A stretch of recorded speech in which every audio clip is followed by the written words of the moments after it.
service. So obviously, if you're selling something for £50 or for £2,000, or your average customer value, that will mean that you probably spend a different amount of time waiting to see if what you're doing is working on Google Ads. So I'd say very much base it on your average customer value over, say, 3 to 6 months, because that's bearing in mind cash flow. And obviously, providing you can come out profitable or even break even, if you're going to have customers who are still with you buying 6 months later, that obviously gives you enough cash flow to get through, and then you'll be actually much more profitable because you won't have to pay to acquire that customer again. So as small as you want, but give yourself enough of a chance to actually get your customers, i.e. if your service is £2,000, don't be disappointed if you don't get a new client after £250 worth of spend. Okay, so is it kind of an almost set your initial spend and effectively see how it goes as to whether you need to keep that going or increase it? Yeah, and of course there's 3 ways you can do it. You can run it yourself, and obviously watch sessions like this, do your reading before you do, because otherwise you can't say it doesn't work for your business if you haven't done it properly. So, you've got to actually have a real crack at the whip to know if it's going to work for your business, because once you get it running, it could be a huge source of new customers for you. The other way, of course, is to have somebody in your team do it, or to effectively get somebody in to run this for you. And again, like before I did what I'm doing now, I previously ran a travel company, and we built our PPC up from the ground up and actually learned. And it's a case of actually putting that into practice, following best practice, and obviously knowing your customers as well, because as much as Google might recommend certain things, as an example, this was 10 years ago, but 80% of our customers were on a mobile then. That's about the case now. So we very much have mobile wording, separate mobile ads on Google Ads. It's just knowing effectively the best practice based on your customers and industry. But it is a case of very much seeing how it goes and being flexible enough to adapt, and also willing enough to either learn or get somebody in who does, as I say, because the worst thing you can do is say Google Ads doesn't work for me, and that's because you've used Google Ads very simple tools rather than, say, the more complex ones where you can actually really scale up your business. Yeah, you mentioned just before about not being too disappointed if you don't see results straight away. Is there a kind of particular timeline that you'd expect to see with certain campaigns or certain strategies or certain budgets? Yeah, so as in, when I say that, that's very much in relation to spend, but providing you're spending enough to know, you'll know, as I say, within 2 weeks if your initial ads are working well enough. And that's because Google has metrics of how many people are actually clicking through based on viewing your ads. As an example, if you run a tractor company, let's use that as a basic example, I'm sure many of you do, then basically I would be looking at how many people are clicking on my ad per 100 people who see that. And then actually, if it's a case of I need to reword it because I've been putting we sell red tractors, but actually people are looking for black, we can change that and then monitor the click-through rate. So again, it's very much monitoring the data, and then of course having the tracking set up on your website, which is absolutely essential, so that you know how many inquiries or even phone calls, always ask on the phone if you take calls, how they're finding you, because the key you want to do is work out how many people per 100 that you pay for will get in touch and become a potential customer inquiry or actually buy from your website if you're on e-commerce. Okay, so it sounds like that's the most important metric, the number per 100 users or 1,000 users or whatever, rather than exactly how many are coming through. Yeah, because that's how you can scale the business. So again, if say it's 1 in 100 buy from you and your product's £1,000 and it costs you £500 for those visitors, then before cost you are in profit, and that's how you can obviously scale. Then obviously you just minus whatever your product or service costs are. So it's very much about learning, can we scale this? And that's why at the start I mentioned, even if you're breaking even, but people will be buying from you still in 6 months' time, then that's okay, because actually in 6 months' time you'll become very profitable from those same customers. Yeah, apologies if you just heard my dog there barking in the background, the joys of working from home. Obviously, for a lot of small businesses, particularly startups, cash flow is particularly tight, especially around everything that's going on now. Do you see Google Ads as an avenue that is absolutely essential to sustain your business, let alone grow your business, or is it kind of something that you need to kind of organically grow for a little bit and then start to pursue it? Yeah. So that's your choice based on cash flow. So like you said, you could be particularly tight and not have 6 months to wait. And therefore, of course, you might need to base it on a 1 month return. What I would say is as you grow, it will become most likely an essential part of what you do. But there are, of course, other ways to grow. So as an example, we work with an amazing yoga company. Are we able to mention them I sure, go for it. Called Yogi Bear, and they grew very much straight out of Instagram, and now actually they have, of course, a full digital presence and seamless digital marketing channels, which include Google Ads as a core part of what they do. But they very much grew from social initially, and so of course there are other ways to do it. It's just that Google Ads will become important. The major thing I guess I would note from that is if, say, Instagram's not your thing, or you're not finding the success on socials or via other avenues, Google Ads is the quickest way you can test out the demand for your product. Because again, if say it's luxury, if you're a luxury hotel, as an example, or a boutique hotel in Brighton, when people are typing in Brighton hotels or boutique hotels in Brighton, once you know that, let's say 5 out of 100 people actually are contacting you for every 100, you know there's a demand, and it's a case of obviously you can then work off that. Whereas if nobody's contacting you, you either need to change your website landing page or your sales technique if it's over the phone, but it very much can give you an answer quickly. So what I would say is, lots of people say, oh, I'm going to invest my time into SEO or Google search engine optimization, which is appearing in the free rankings. But that can take months, and you can potentially pay someone a lot of time and money to do that, or spend a lot of your time. Whereas what you might want to do is just go and test, even if it's, say, 500 clicks from people for that dream search term, which you'd want to appear for. And then you're going to know if actually you've got demand for your product or service. So that can give you an answer much faster than, say, waiting 6 months, finally getting those rankings. And then obviously being disappointed because people aren't purchasing from you. So it gives you a chance to fix your business, either your product or actually your sales and landing pages, very, very quickly, as opposed to waiting. And that's obviously a massive advantage when you are small, because it can save you thousands of pounds. And you mentioned about the the search terms that you want to be found for. If you're a small business that you're quite new to this kind of space, how do you even begin to know what kind of keywords that you should be using? Yeah, so it completely depends on obviously what type of a business you are. But if you're an e-commerce based business, again, let's go back to the tractor example. What we don't want to do is just effectively appear for people who are searching red tractor in Google, because they actually probably not looking to buy a red tractor. But if, say, you have on your search terms something very, very specific, as an example, buy red tractor supplier, that obviously cuts away all of the waste in terms of people who wouldn't actually be wanting to buy your product. So it's about being taking what you would imagine would be your sort of dream set of keywords, and obviously putting fences around any chance to waste money. And that way you're slimmed down to exactly what you want people to do on your website. So effectively buy, or it might be, say, as an example, digital marketing agency, PPC digital marketing agency, because then if you're digital an agency and you only do search engine optimization, obviously you don't want to appear. So you'd want to be very specific about what you do. And also there's something called negative keywords, and I just note that down if you are thinking of doing PPC. PPC, by the way, is Google AdWords pay per click. I'm just using some jargon, so my apologies.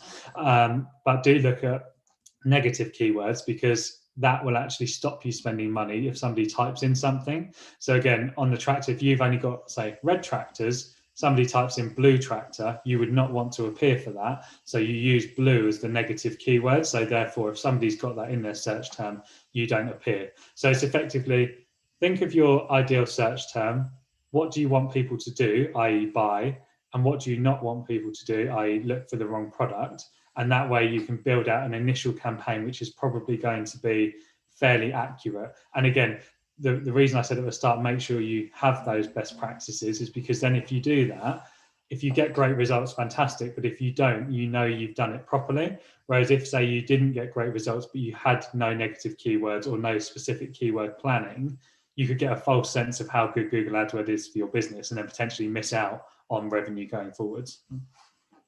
And obviously we just touched on, targeting the actual keyword itself there. But how detailed can you get in terms of who you target? So the answer is very, very, very, and we could run a whole seminar on it. But in short, depending on what level your business is at, you can get very detailed. As an example, you could say target only people who have recently expressed an interest on Google in purchasing homeware or home furniture. You could target, if you're a travel agency, only people who have recently looked at booking hotels. So you can go more granular in that sense. You can also go, if you're a slightly larger business, more granular in terms of your customers and also your website visitors. So you could target so that the only people who saw your search ads were people who had previously been on your website, even if they have clicked off and not purchased anything. So you might want to say, I know they're more likely to buy because they already know my business or brand. Therefore, I only want to appear for them. And that way I spend my money as tightly as I can because I don't have a large budget. And I know that if this is going to work, these are the best people to do it with. The other way is actually a lookalike audience, which is similar to Facebook lookalike audiences, if you know it. And that's where you can actually target people who are similar, say, to your best customers or buyers. But again, you need to have a certain level of data in your business, i.e. on sales, to be able to do that. So as a sort of more immediate, if you're a small business, actually having something which is interest-based targeting or based on their behavior is better. This goes for all paid marketing platforms, but you can also go even more granular, such as male, female demographics. So again, it might be that my core buyer is females aged 35 to 50. With that in mind, if I'm just starting, I'm on a small budget, I only want to target females who are aged 35 to 50 because it's going to give me the best chance to know if I can scale my business quickly through Google PPC. And of course, once you do that, if you get that working, you can target 35 to 60 or 25 to 50. But you obviously want to give yourself the very best shot, especially if you're on, let's say, not huge long-term cash flow. And again, like you need to have those customers coming in quickly. You'd start where the most likely customers are. Same with locations as well, by the way. Of course, if you're a local business, you might say only within 10 miles of Manchester or 10 miles of Brighton or Glasgow.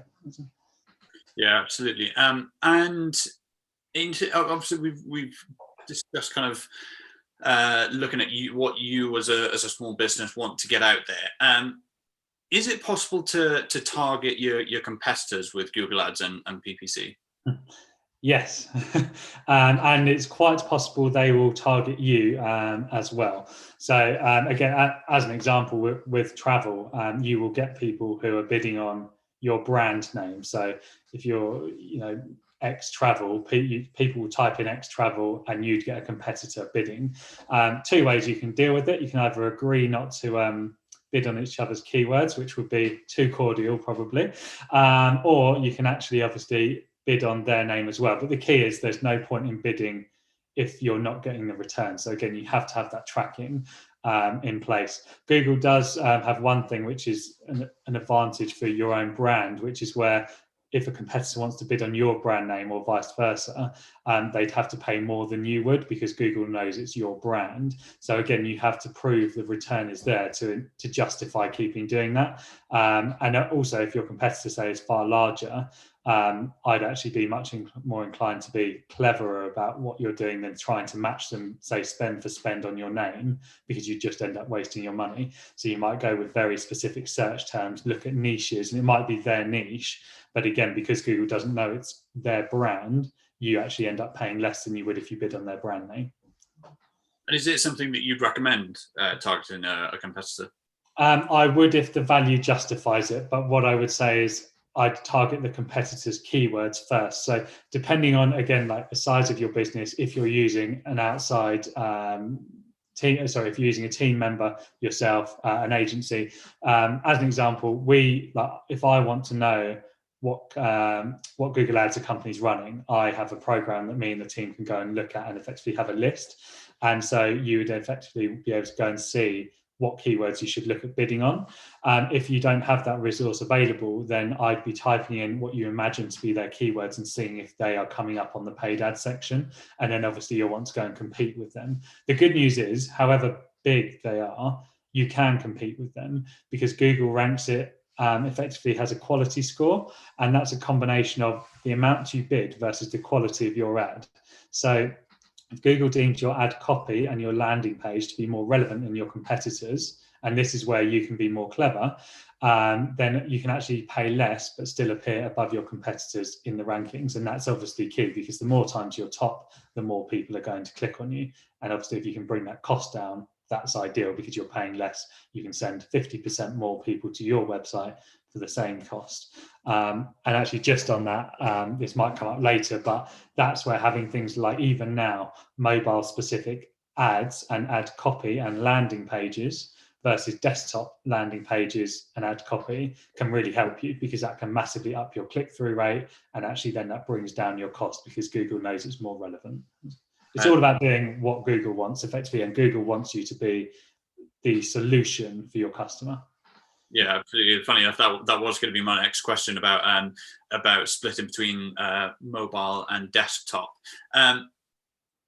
How similar do you find that campaigns tend to be between mobile and desktop, and is there kind of a playbook for splitting them? Yeah.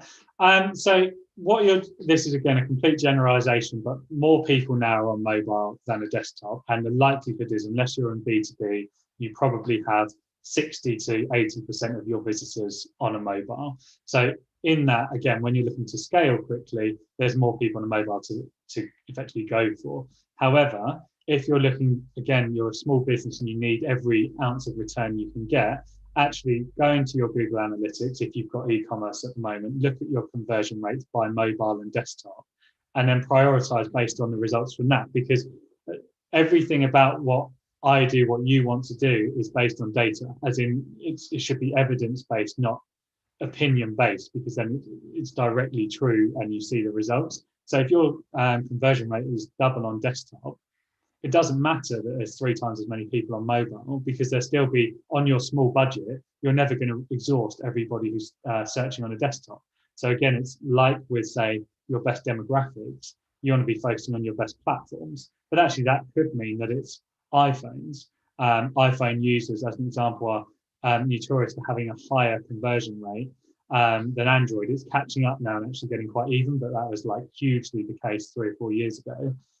Because of things like the App Store, it very much trained you to be ready to buy on your phone. So again, it's looking at that data and finding out what works for your business. Or, as I say, having a team member do it and coming back to you and saying, here's the situation, this is what we know, this is what we're going to do about it and why, and this is the results we can now expect. Yeah, and you mentioned earlier about the time that you should be starting to see results and things like that. In terms of monitoring and assessing your campaign, how often should you be looking at its performance and starting to think about making changes and things like that? Is it? I imagine it drive anyone crazy to be kind of hit and refresh daily, that kind of thing.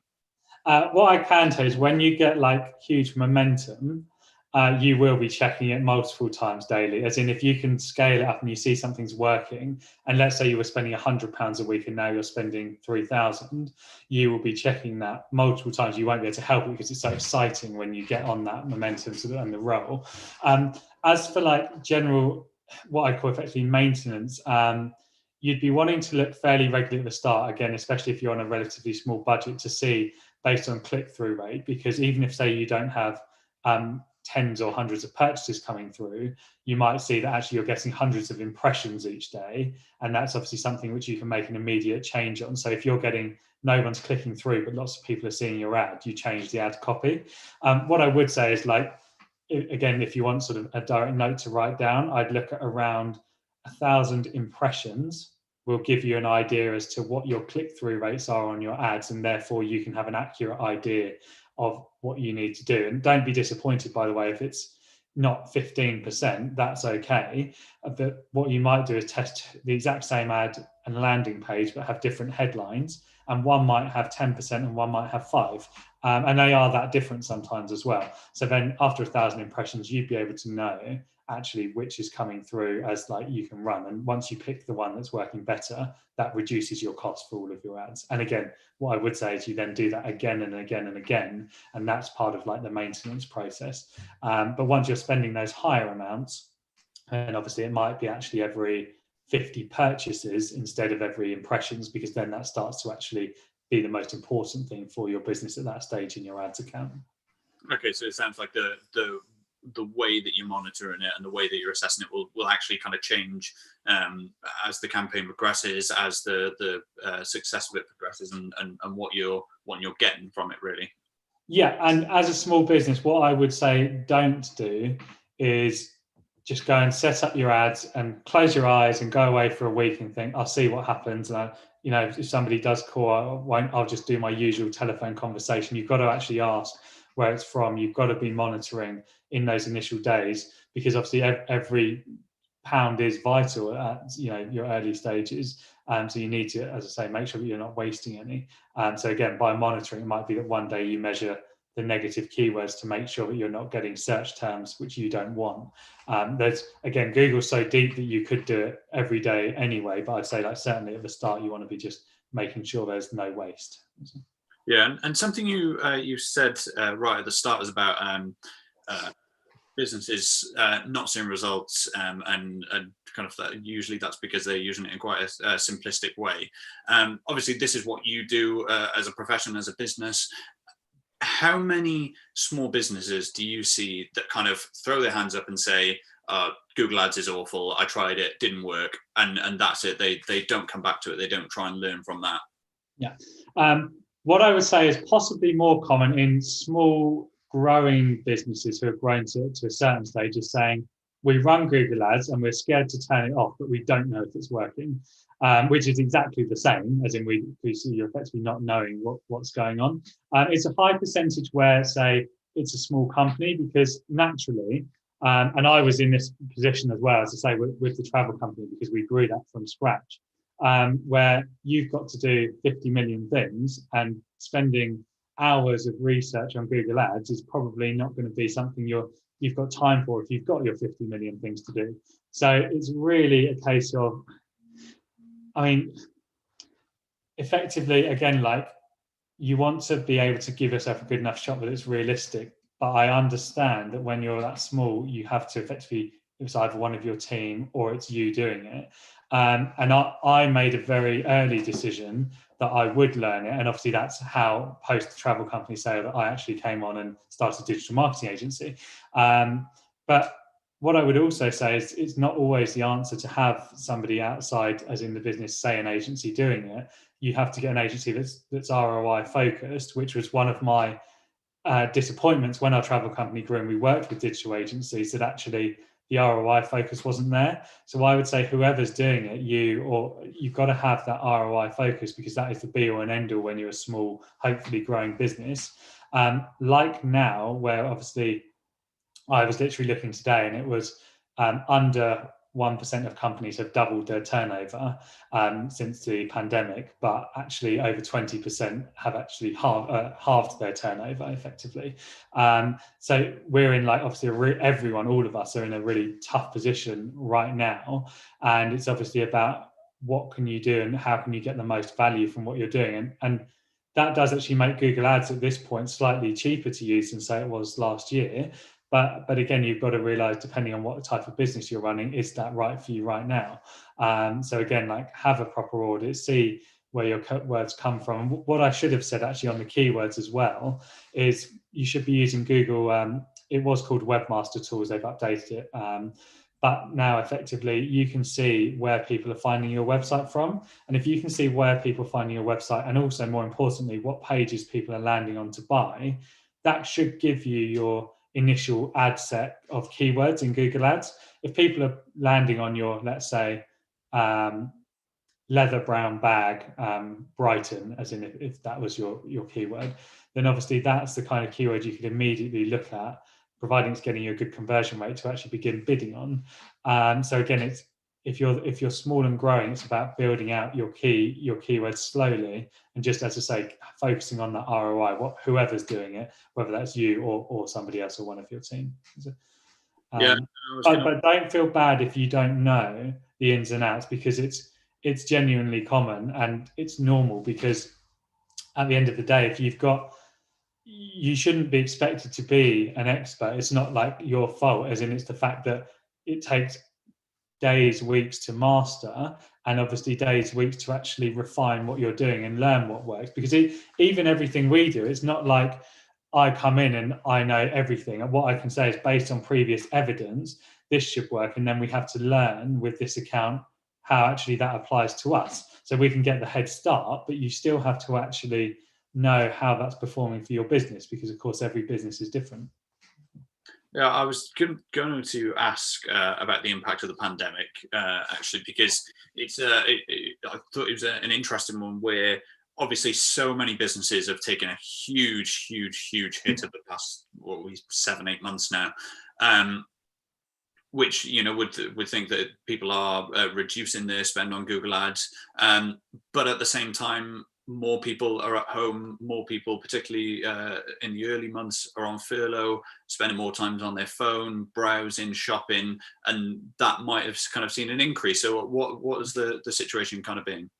Yeah, so we, in terms of like our 3 primary areas of specialism, we actually work with wellness and active based companies, sustainable companies, and then also we had travel as well. So obviously, as an example, the travel companies we worked with, and also anybody with a retail premises, so we worked with like a lovely art studio in London, things like that, they had to close, and you can't spend when you're not open or not allowed to book your flights, as an example.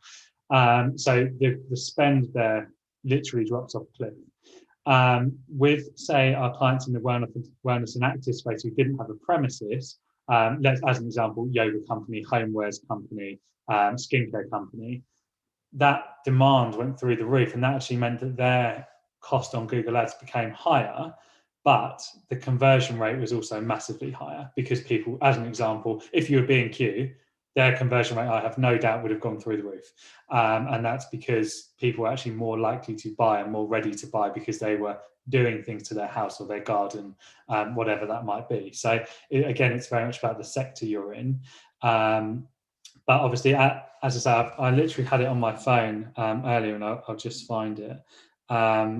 Just again, because depending on what situation you're in, this might make you feel better, at least not bad. But it's less than 1%, as I say, of that 50% plus turnover, and then decrease basically a decrease below 50. What they've been doing previously was, it's around 60% of businesses have seen a fall, about 25% have stayed the same, and then effectively the other 15% have grown their businesses. So again, you're not unique if you've struggled, as in it's not say your fault, but what I would say is, once you're in a position to be able to start using Google Ads, then it's the best way to find an immediate ROI and return on your spend, and maybe to build up your customer base again, depending on obviously what's happened with that.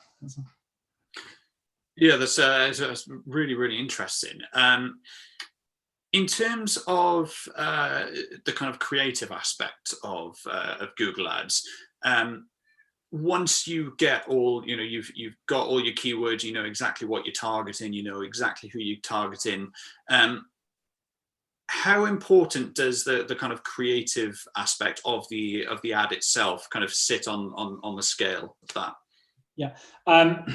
Creative, often when you say creatives, I might think of, say, like images and things like that. So it's slightly less important at this point in Google Ads, although they are bringing out gallery-based images more and more in terms of for ads. But often the creative is, in our world, it's the headline, as in, because you need people to come and click through.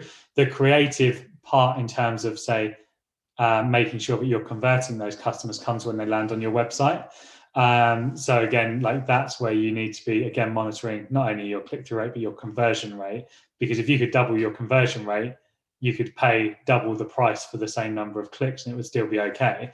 So it's very much in terms of, as an example, I'm not a massively creative person, I'm a data-led person. And so therefore, I, again, monitor the data and make changes based on that. And that for me is like my creative part. But let's say maybe on other ad platforms, having, say, a creative designer on team, or if you're creative yourself, that will probably benefit you more than it would, say, on Google Ads. But no doubt being creative in terms of, and I wish I could share my screen actually, in terms of your copy. Again, just as an example, this is again years ago, but when not many people were doing separate mobile ads, we actually had an ad which went out and said download on your mobile, as opposed to just a standard download. And that was in our ad copy. And we ran a test exactly the same as an events calendar. And one said download on your mobile and one said download now. And it was half the cost for us to run download on your mobile. And that at the time was because people were sick of bad mobile websites. We'd obviously, again, got on early. And there's no doubt for your business, especially if you're small, you're so agile, so quick and flexible compared to a large company. You can do things like that and find things that you can offer that nobody else can, or just change things in a way that might take a large company 2 weeks to do. You can do it in a day or an afternoon. That's like a massive advantage for like all of us as small businesses in the grand scheme, and we should use that as much as we can, because that's like as much as anything important. So. Yeah, so it sounds as though it's kind of one doesn't work with the other. You know, a fantastic creative ad doesn't work without good Google ad strategy, and likewise good Google ad strategy doesn't work without brilliant creative, kind of thing. Yeah, you're completely right. And again, if you took that one step further, it doesn't work if you've got a terrible website. But again, in that sense, because you need to convert them once they've gone on there. Otherwise, you could bring everybody, but if you're not able to convert them, it doesn't matter at the end of the day. So you need to have both halves to sort of make it, again, like worthwhile. Again, if you said to me, I've got a terrible website, but it's a great idea for Google Ads, I'd say spend the money on sorting out the website first, then go with Google Ads, because your ROI will be significantly higher.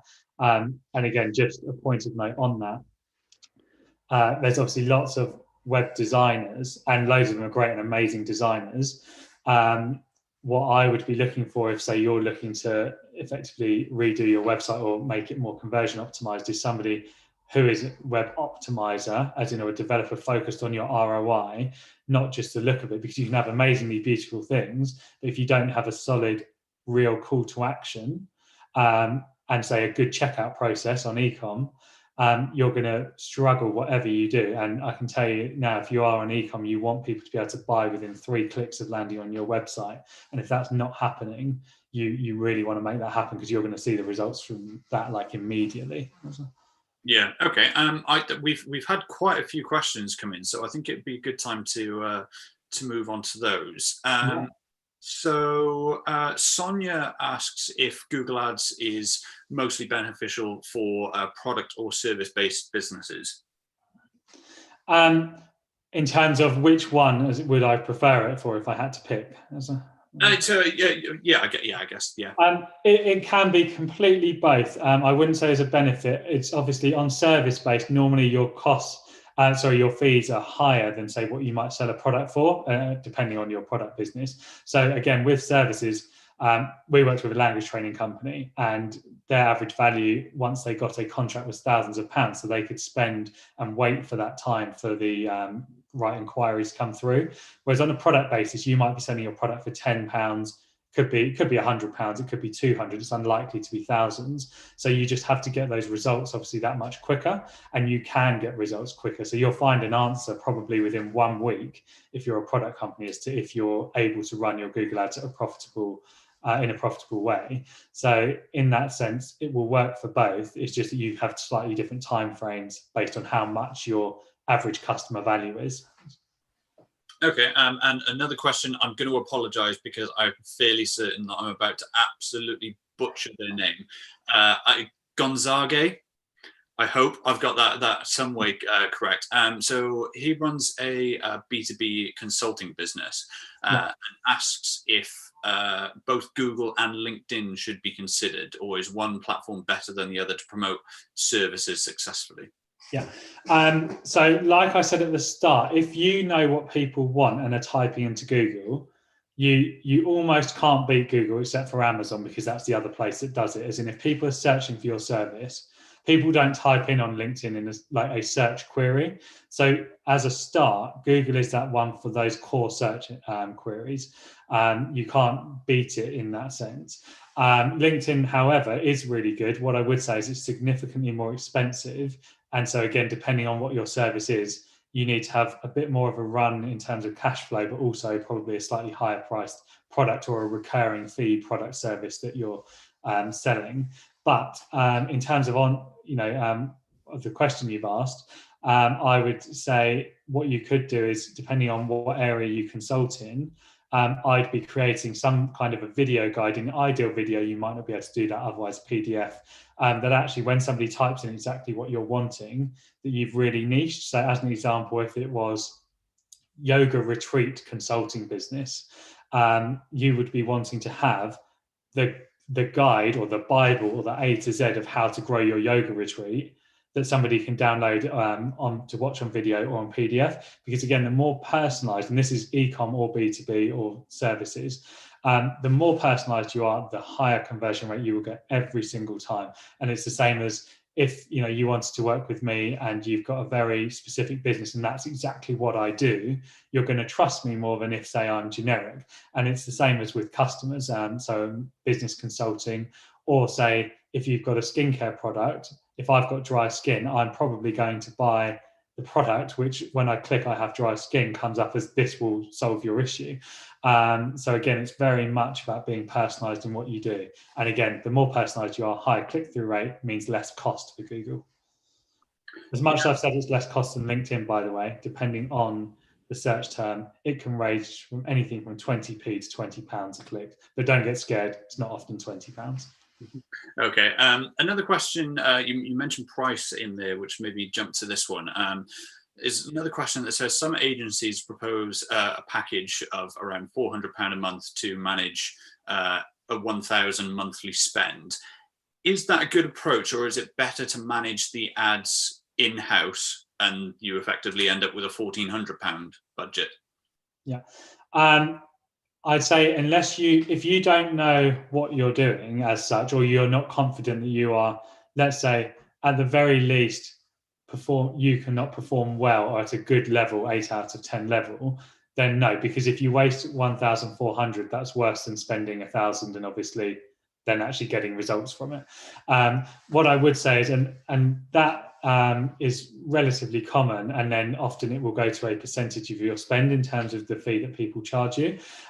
That's actually not bad in your mind, as in there, and it's a good way to work. The reason being, and actually that's the way we work, is because you're incentivizing the person or the team you're working with to do better. So effectively, it's in their interest to get you results, because if you are getting results, you'll spend more money, and therefore they effectively take a higher result overall, even though it's the same percentage.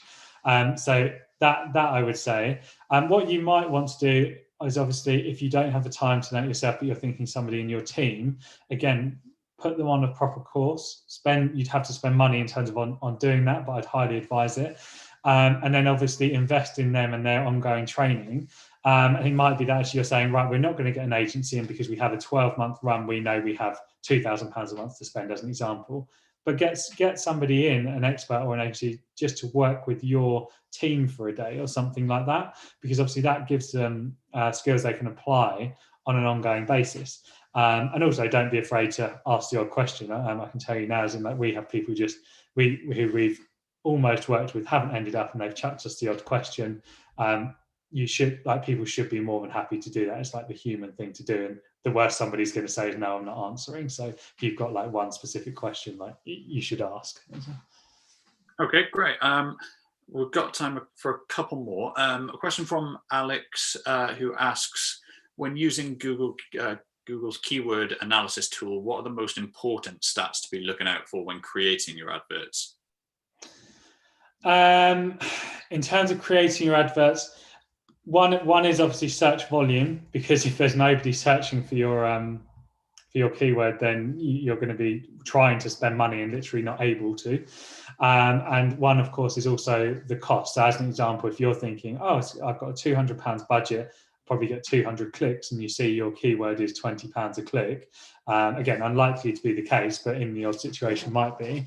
And obviously that changes everything that you're thinking about. In the same way as if you sell a £2.99 product and it's going to cost you £1.50 to get clicked on with your ad, it's probably best not to do it, unless that's a recurring £2.99 every week. So again, it's being personal to what you are doing, and obviously looking out for the core basics. The one other thing, which I don't actually know if it's included on there, but will be the number of other people bidding on your keywords. Again, that's firstly because it will be slightly more expensive if people are doing it well. And then secondly, also to know if you're, as I say, there's no point you don't steal people, but as in have a look and see what other people are doing, definitely, and see how you can improve on that. So again, it might give you a good place to start, if you know, because if you've got somebody who say you've seen them grow hugely over the last year and you know they're all over Google AdWords, it's a good chance they're getting a high return from Google AdWords. So why not hop on and see if you can do the same? But again, what you almost want to do is look at everything they're doing. How can we do it better? So have a look at their ad. What could I word that? How could I word that differently if it's more personal to my customer? Look at their landing page. How could I be quicker with getting them to buy or inquire or pick up the phone? And actually just one tip on that is all of you on your mobile sites in the ideal world, especially if it's a service-based business, should have a click to call bar that's on the bottom of your website if somebody's on a phone, because then they can literally click it and it comes straight through and rings your number. That I would say is a major thing, because people are always complaining about mobile rates of conversion being lower.